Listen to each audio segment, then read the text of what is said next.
everybody. Yay. Oh, there's snaps. I love snaps. Welcome to Story by Design, Cinematography, and Editing as Narrative Tools. And we're at the Behind the Camera House. So my name's Sarah Taylor, CCE. I'm an editor, and I have a film premiering today with my co-editor here. Erin is here. Yay, Erin! It's called Ceremony. It's screening at 5:30. Please come. I'm also the host of The Editor's Cut, which is a podcast about editing. And Jeremy here was one of my guests. I got to meet him in person today. It's very exciting. So please check that out as well. And I'm just excited for this lineup. So I'm going to introduce everybody. We have Allie Schultz. She's the cinematographer of Imposters. You can clap, yeah. Jason Roark, cinematographer of Capturing Bigfoot. I can't wait for this one. Jeremy Cohen, editor of Over Your Dead Body. Looks hilarious. Kristina Motwani, editor of Adam's Apple. And last but not least, Marco Rosas, editor of Sender. Yay! So to start things off, I just want to have each of you briefly describe and explain your film that's premiering at South by Southwest. Yeah, so Imposters is a mystery thriller. It's screening in the Midnighters category, and it's about a crumbling relationship, a marriage. It's already starting to disintegrate, and then their baby gets abducted. Whenever the mom does find their child and brings him home, the husband suspects that it's not actually their baby.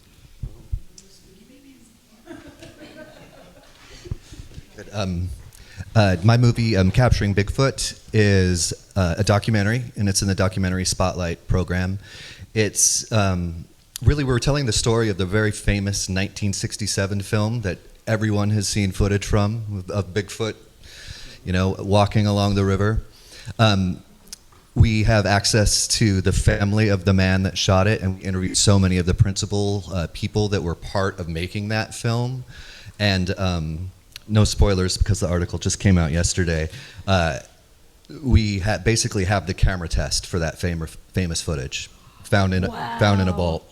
So cool. Yeah, after the man who developed its death. Wow. Yeah. So it's full of drama and revenge and intrigue. It's a really fun film. The movie I did is called Over Your Dead Body, and it's a very black comedy thriller. It dips a little bit into horror at times and action. It kind of takes a lot of turns. It was directed by Jorma Taccone from Lonely Island, who, with Andy Samberg and that whole crew, and is actually a remake of a Norwegian film that's on Netflix called The Trip. But yeah, it stars Jason Segel and Samara Weaving, Timothy Olyphant, Juliette Lewis. It's a wacky, crazy time. So my film is Adam's Apple. It's a documentary, and it features Amy Jenkins, who is kind of an archivist and video artist, and she's also the director of the film, and her son, Adam, who is a writer. And it's chronicling through the 4 years of his high school. He also happens to be trans, so it did also capture his transition. And it's using all of her big archive to create this very immersive chronicle of his life. But it actually includes footage from 18 plus years of his life. And they were both kind of collaborative on the film together, as well as me. My film is a psychological thriller about a woman who receives packages that she did not order, and she receives a ton of them, which sends her down a paranoia rabbit hole to find out who her sender is. It's starring Britt Lauer, Ray Seahorn, and produced by Jamie Lee Curtis. Oh, amazing. She has a panel today. Anyway, I'll just tell you a little bit about our film, Ceremony. It's about a community up in Bella Coola in Canada, in BC. And they noticed there was a fish called Ooligan, and it disappeared from the river. And it was very integral to the Indigenous community in Bella Coola. And they started researching, what happened? Where did this fish go? And they were documenting for over 10 years. So there was a lot of footage that Erin and I had to watch. And I won't give anything away because it's screening tonight at 5:30, so please come watch. Does the fish come back? Let's find out. So a question for everyone, whoever wants to answer. So this is a panel called Story by Design. So when you were first brought into the project, what were the earliest conversations you had about how the audience should feel, and not just what we're going to learn, but how should the audience feel? Who wants to jump in? Anybody? I don't want to pick. I'll Go, for Allie. it. So with ours being this, thriller about this, disintegrating marriage, and it has a kind of sci-fi element, with this mysterious baby that might not be their baby after being abducted. We just really wanted to make it as grounded as possible and really tether these characters to reality. So as the audience starts to question reality, we've established that this is in fact the real world.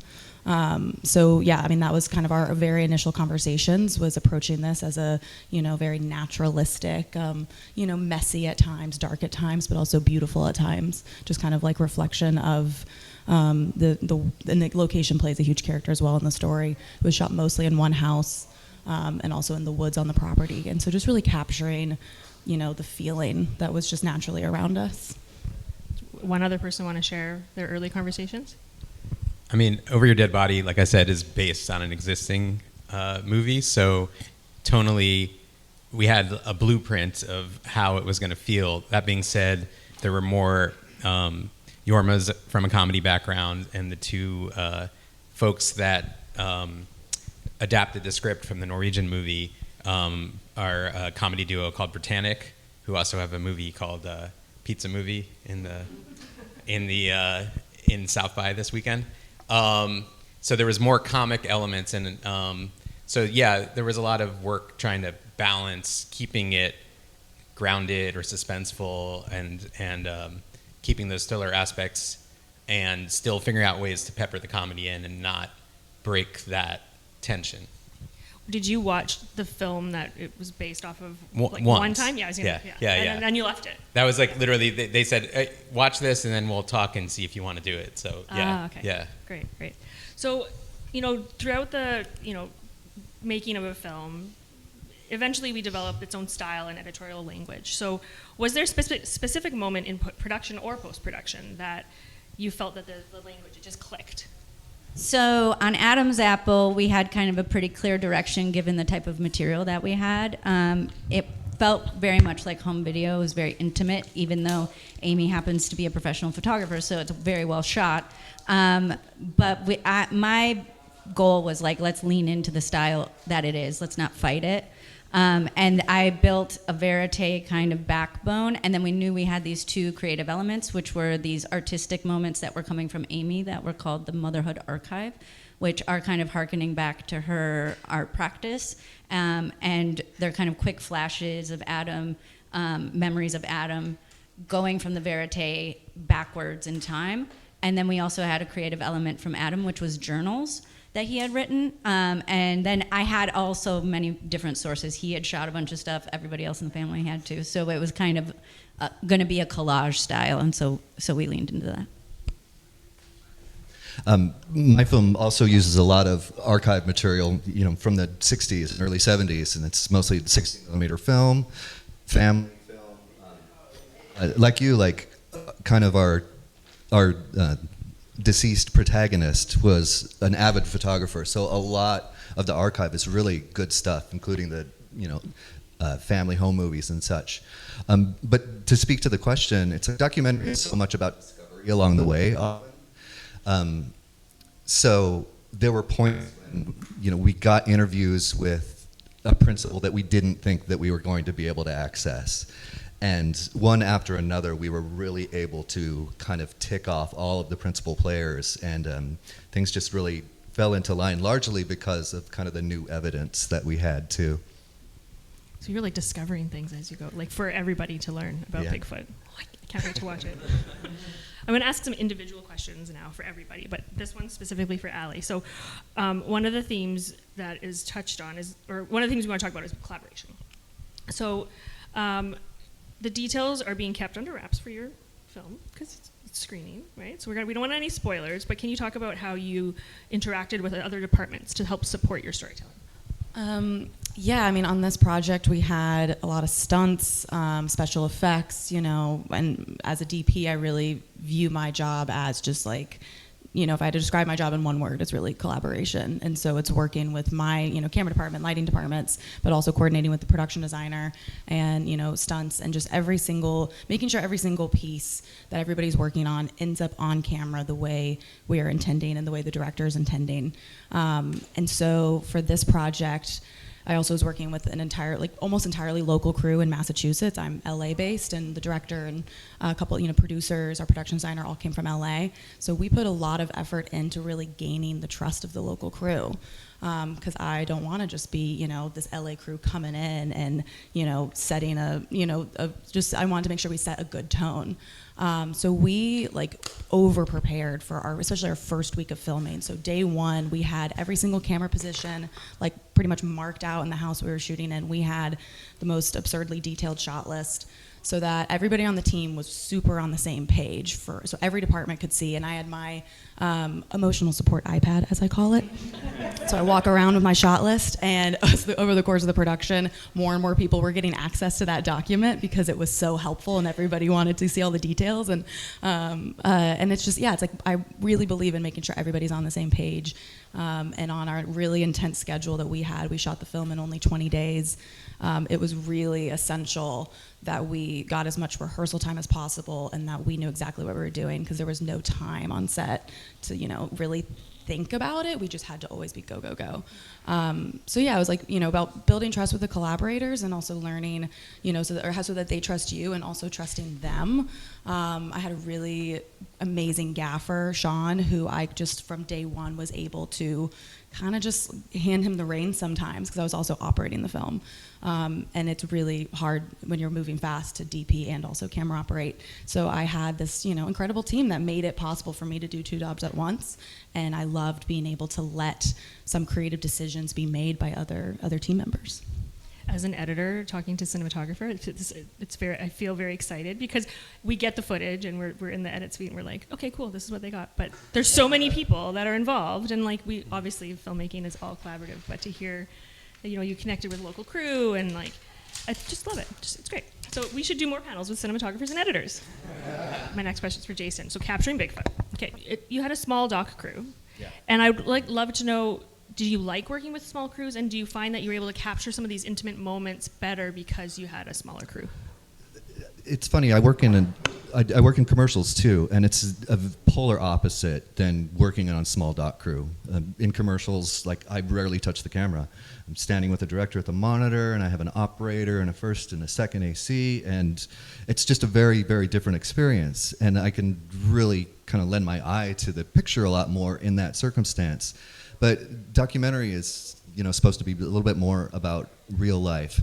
And I think that with shooting with a small crew is great because we just kind of, everybody helps everyone else out, right? And, I didn't have a gaffer. I was lighting everything myself. I had a couple of really awesome operators that were helping me out. And one guy, Eric Wallen, who's got some amazing drone footage for a lot of it. But having that small crew, I think, really benefits a documentary in that it's just less impact on the subject. You know what I mean? There's still lights and cameras and everything, but the ability to build rapport with your subjects, who often aren't camera trained at all and are nervous to be there. And boy, we did marathon interviews, some 6-10 hours long. Yeah.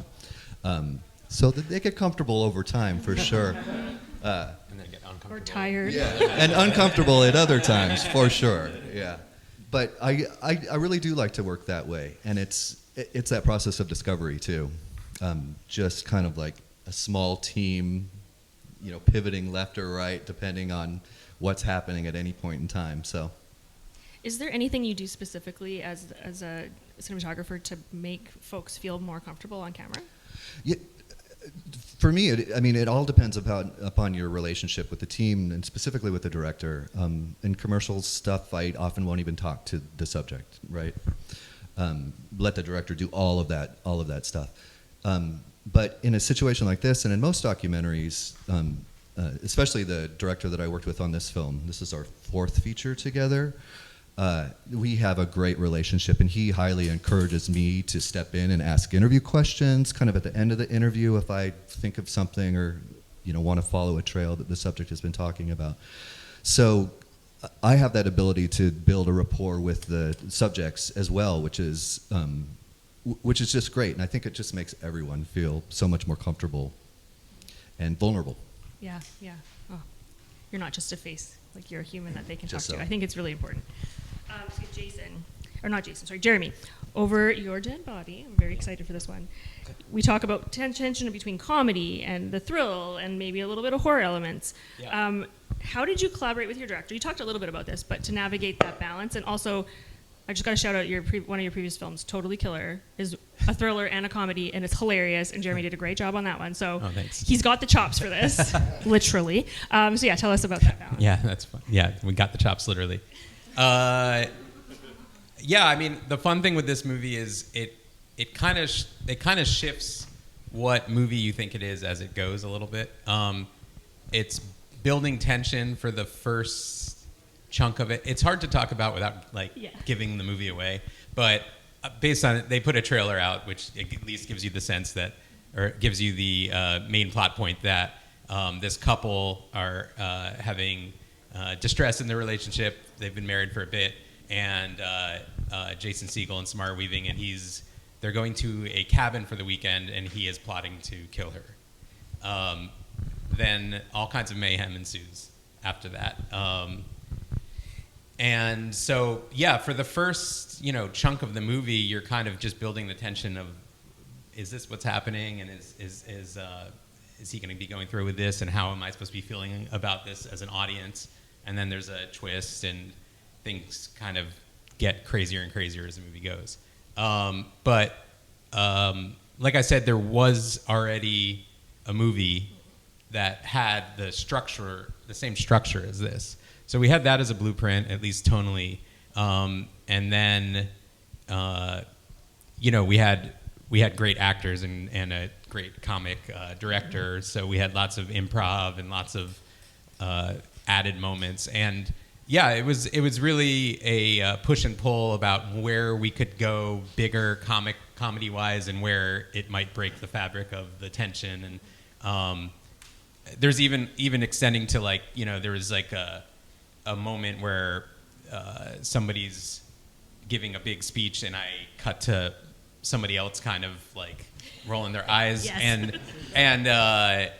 and we were, and it gets laughs, and then but he for a little while Jorma was like, oh, that might be too jokey, and then we were screening it without it. I'm like, I'm putting that back in,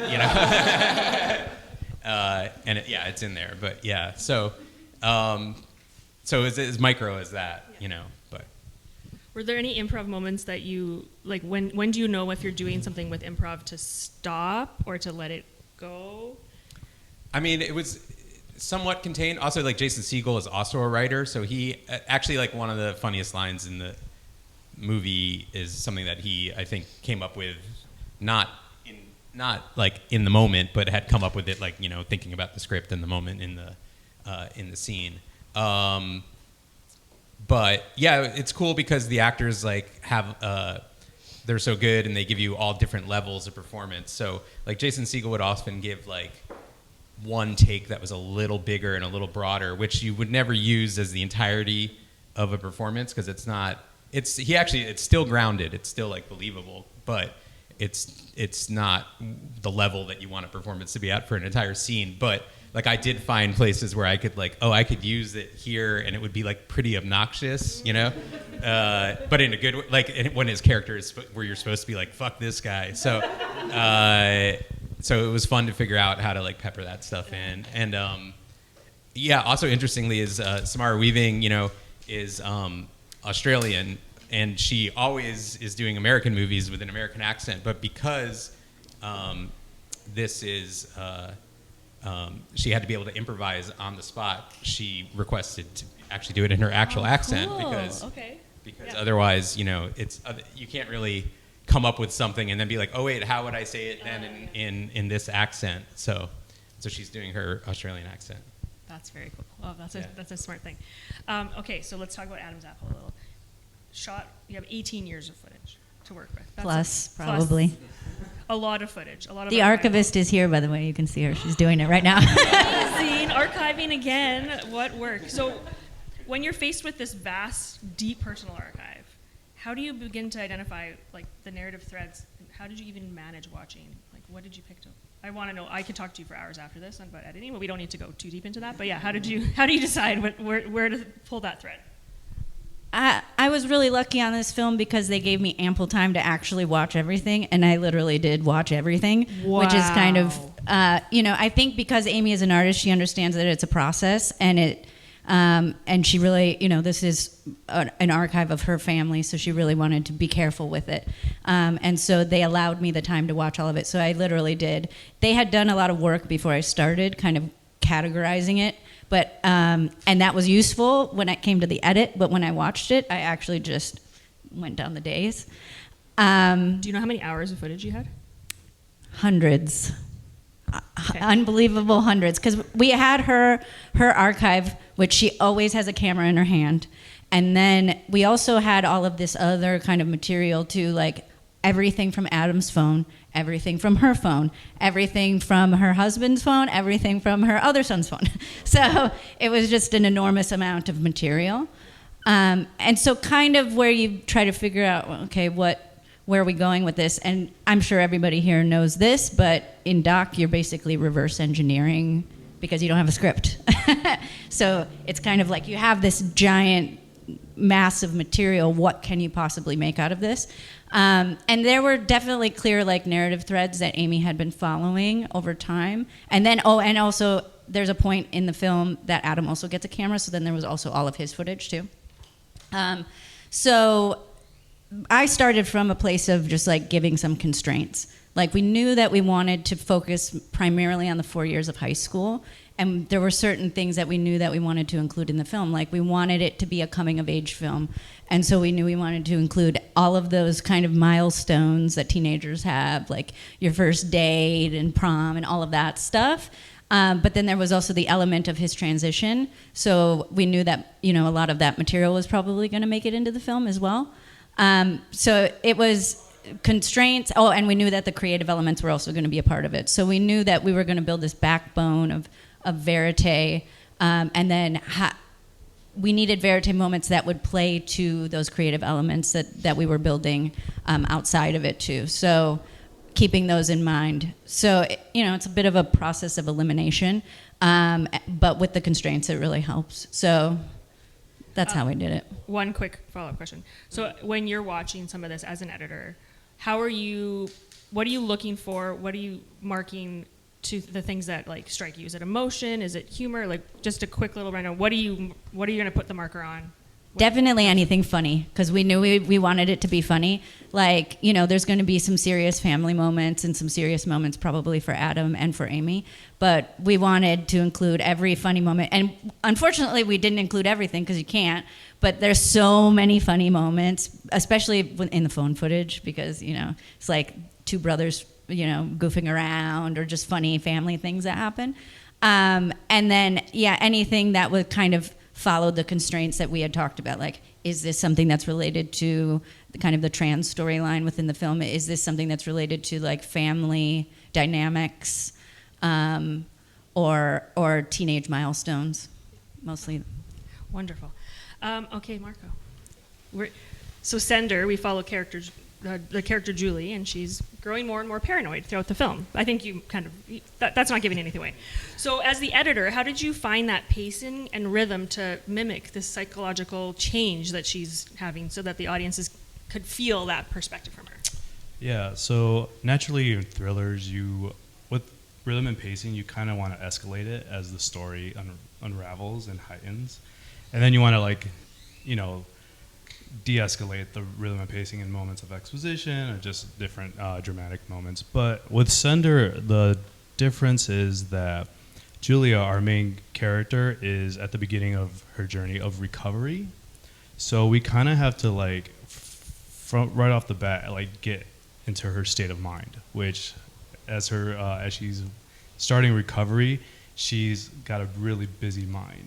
So we have to go with that. And then we add the layer of the paranoia on it. So we kind of just have to like keep our foot on the pedal when it comes to rhythm and pacing. So that was kind of like the North Star for us editorially. And with that, we had to find the editorial language of using this person's state of mind, the busy mind, the paranoia, and we would have to look at the scenes differently and not just structurally as they are in the script.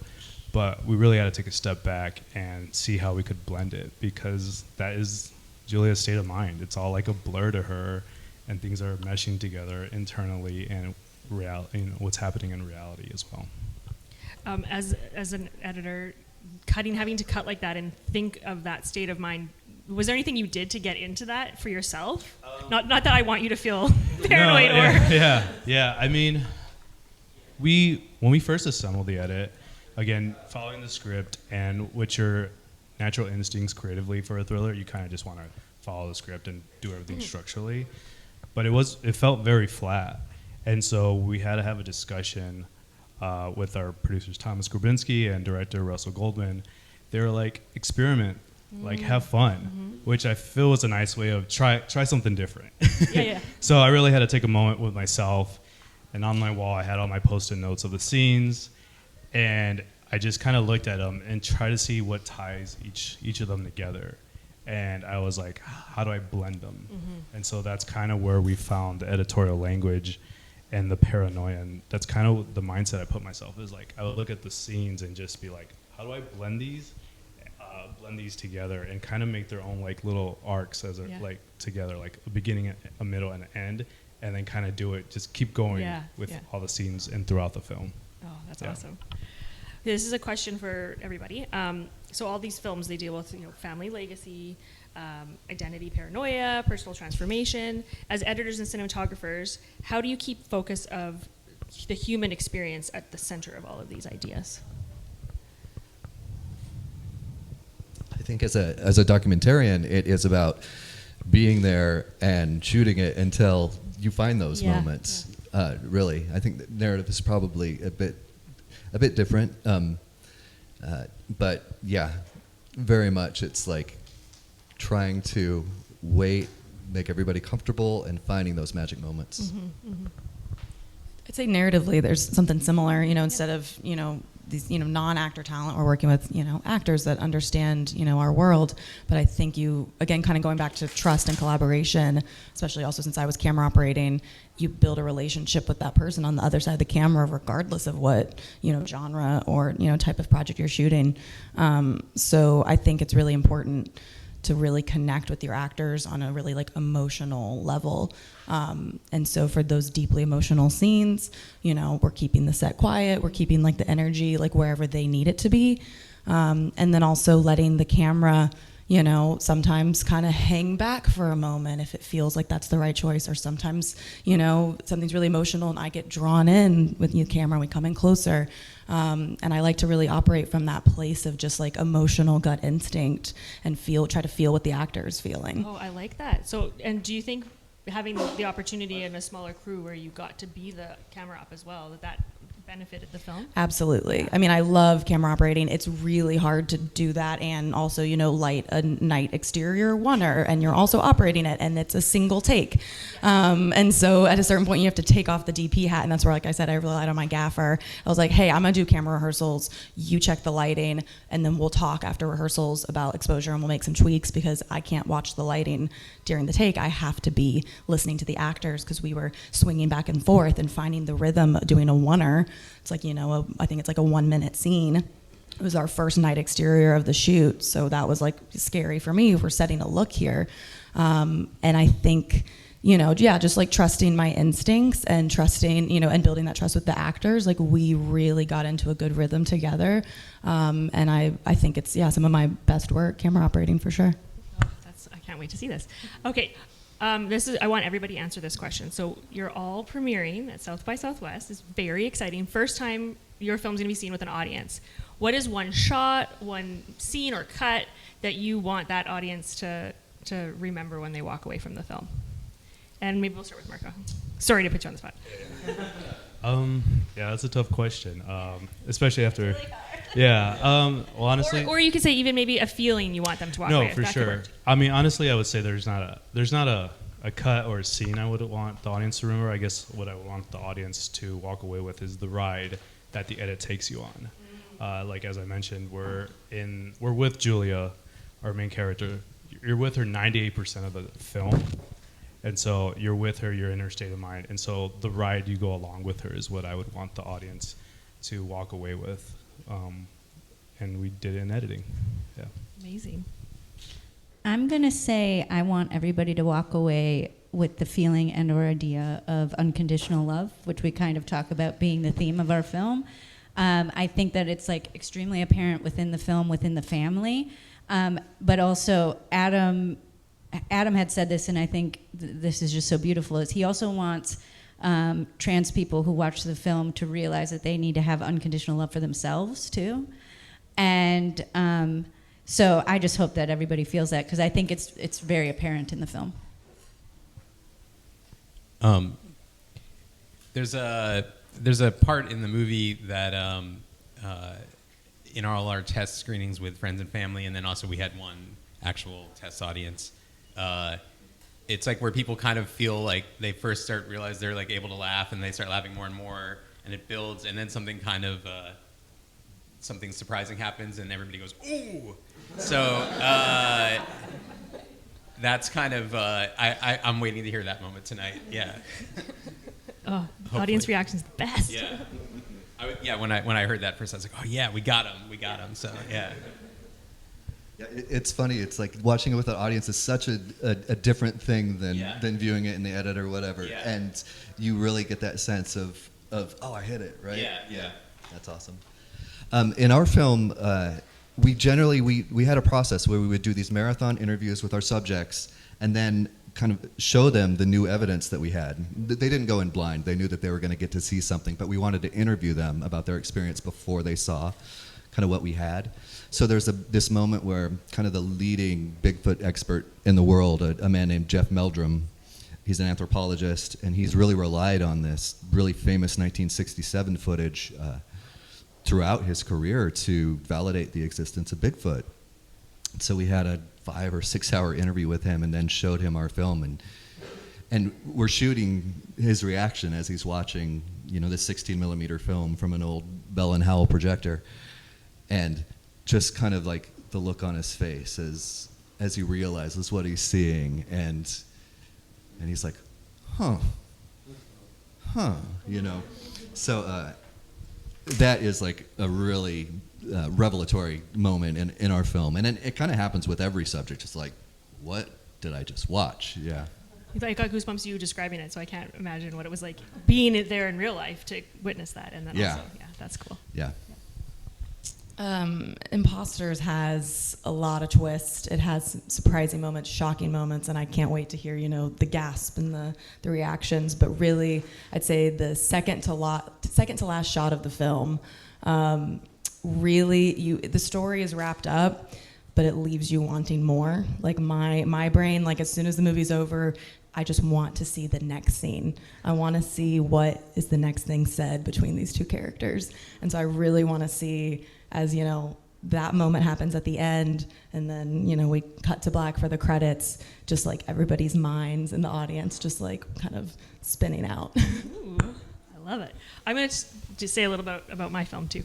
So Ceremony is a beautiful film, and I'm really wanting the audience to walk away with the feeling of like what we do to the land is really impactful to all of us, and to be grateful for the land that we get to live on, and what we learn about and how we operate impacts everything. So just to like walk away with gratitude about the land we live on, and also think a little bit about what you do to the land. So please come watch Ceremony and learn some things.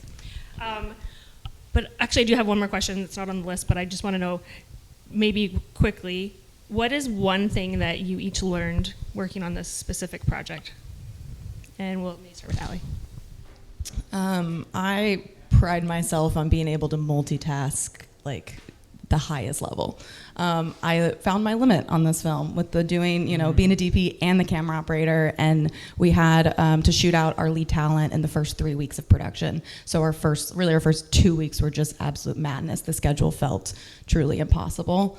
And so I basically learned what I was capable of, because we made all of our days and made this amazing movie on a low budget.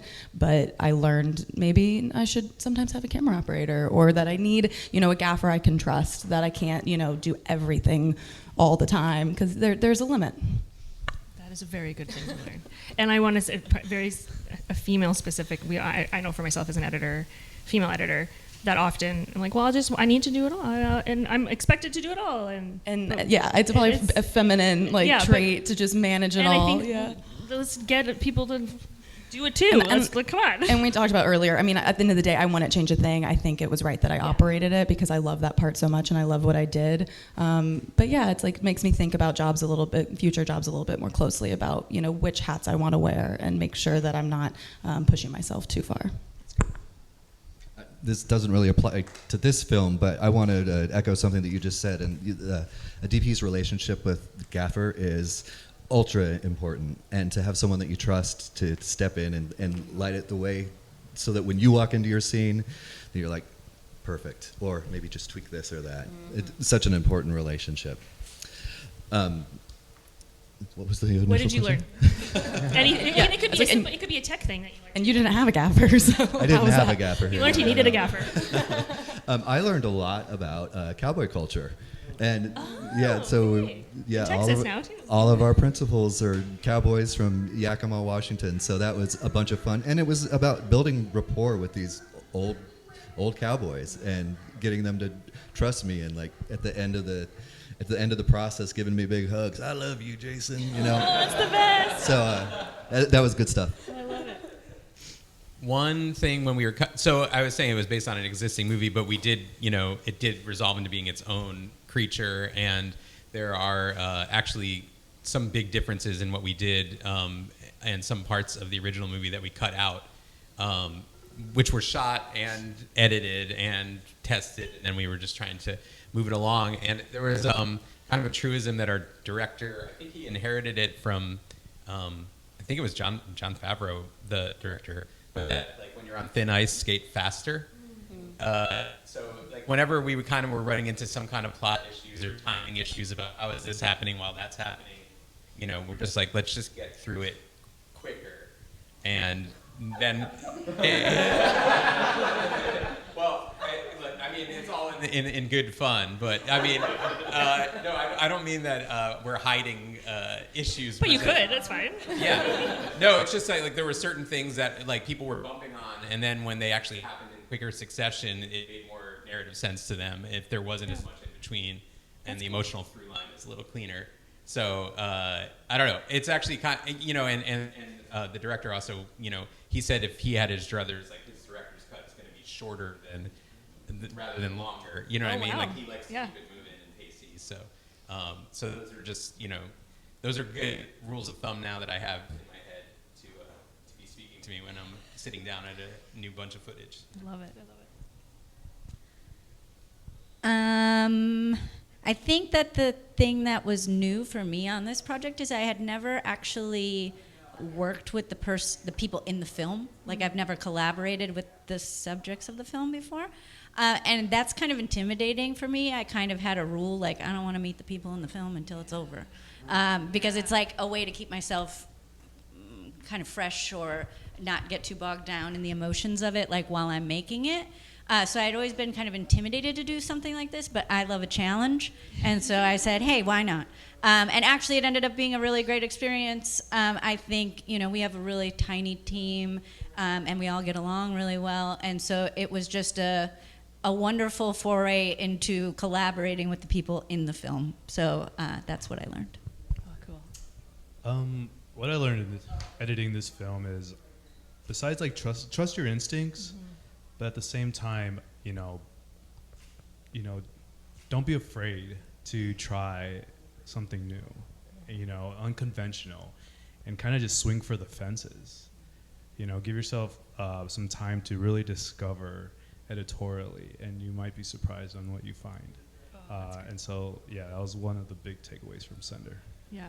Well, we have the luxury to usually to play. Like you can press undo. I got to see what you ended up doing on this thing. Yeah, I can't It's wait. really- Well, that's it for us. Thank you all. Congratulations to you all. It's very exciting to be at South by Southwest. So thank you, Allie, Jason, Jeremy, Kristina, and Marco. And a big thank you to Impact 24. And a big thank you to Goodside for hosting us. And yeah. Thank you, everybody. And thank you to you, everybody. Thank you.